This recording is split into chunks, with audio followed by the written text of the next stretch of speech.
আচ্ছা বলেন তো মোহামেডান ক্লাবের লোকমান ভাই বিষয় একটু।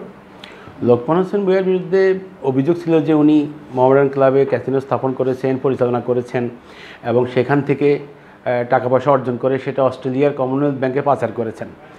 এর ভিত্তিতে ওনার বিরুদ্ধে মানি লন্ডারিংয়ের মামলা করেছে সিআইডি। এর পাশাপাশি দুর্নীতি দমন কমিশনও মামলা করেছেন যে উনি জ্ঞাত আয় বহির্ভূত সম্পত্তি অর্জন করেছেন 5 কোটি টাকা।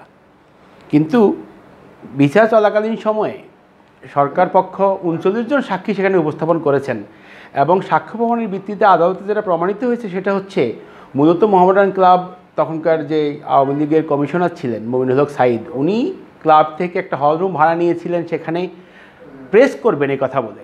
পরবর্তীতে উনি জোর করে সেখানে ক্যাসিনো স্থাপন করেছেন, সেটা তখন তৎকালীন ক্ষমতার প্রভাবের কারণে ক্লাব তখন বাধা দিতে পারেনি এবং যেই ভাড়া হলরুম বাবদ দেওয়া হয়েছিল ক্লাবকে সেই টাকা যথাযথভাবে ক্লাবের অ্যাকাউন্টসে জমা হয়েছে এবং বছর শেষে যে চার্টার্ড অ্যাকাউন্ট কর্তৃক যে অডিট হয়েছে সেই অডিট রিপোর্ট আমরা কোর্টে সাবমিট করে দেখেছি যে ক্লাব ভাড়ার এই টাকা যথাযথভাবে ক্লাব অ্যাকাউন্টে জমা হয়েছে।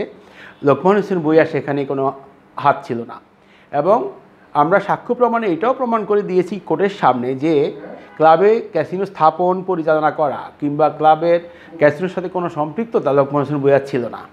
এবং অস্ট্রেলিয়ার টাকা পাচারের ব্যাপারে যে অভিযোগ এনেছিল মামলার শুরুতে সেটা কিন্তু তদন্তে আসেনি। তদন্তকারী কর্মকর্তা যে রিপোর্ট সাবমিট করেছেন তাতে দেখা যাচ্ছে যে লোকমান হোসেন ভূঁইয়া এবং তার ছেলের নামে অস্ট্রেলিয়ায় ইউনিভার্সিটিতে পড়াশোনা করার কারণে যৌথ যে অ্যাকাউন্ট রয়েছে সেই অ্যাকাউন্টে ব্যালেন্স রয়েছে মাত্র $787 এবং মামলার তদন্তকারী কর্মকর্তাকে যখন প্রশ্ন করা হয় যে তখনকার দিনে পত্রপত্রিকায় ফলাও করে লোকমান হোসেন ভূঁইয়া বেগম খালেদা জিয়া নিরাপত্তা কর্মকর্তা ছিলেন এবং তার মাথায় ছাতি ধরে দাঁড়িয়ে আছেন সেই ছবি প্রচার করে বলেছে যে বিএনপির লোকমান এখন আওয়ামী লীগের ঘনিষ্ঠ, অস্ট্রেলিয়ার ব্যাংকে লোকমানের কোটি টাকা, ক্লাব ভাড়া দিয়ে আয় করেছেন লোকমান। আমরা তদন্তকারী কর্মকর্তাকে সুনির্দিষ্টভাবে প্রশ্ন করেছি যে এগুলো দ্বারা আপনি প্রভাবিত হয়েছেন কিনা।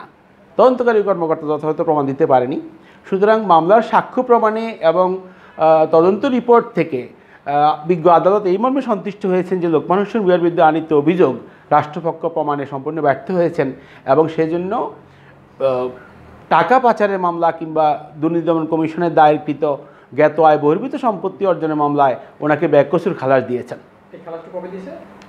26শে জানুয়ারি 2025। মামলাটা হয়েছিল 2019 সালের অক্টোবর মাসে। জি জি, এখানে মানি লন্ডারিংয়ের মামলা এবং জ্ঞাত আয় বহির্ভূত সম্পত্তি অর্জনের মামলা দুইটাতে উনি খালাস পেয়েছেন। জি, এখন কি মোহামেডান ক্লাবে বা অন্য সব ফিরতে পারবেন বা কি মনে হয়? সেটা তো লোকমান হোসেন ভূঁইয়ার ব্যক্তিগত বিষয়। আমরা যতটুকু জানি আমার ক্লায়েন্ট হিসেবে উনি দীর্ঘ 2 যুগেরও বেশি সময় ধরে দেশের প্রখ্যাত ক্রীড়া সংগঠক হিসেবে পরিচিত।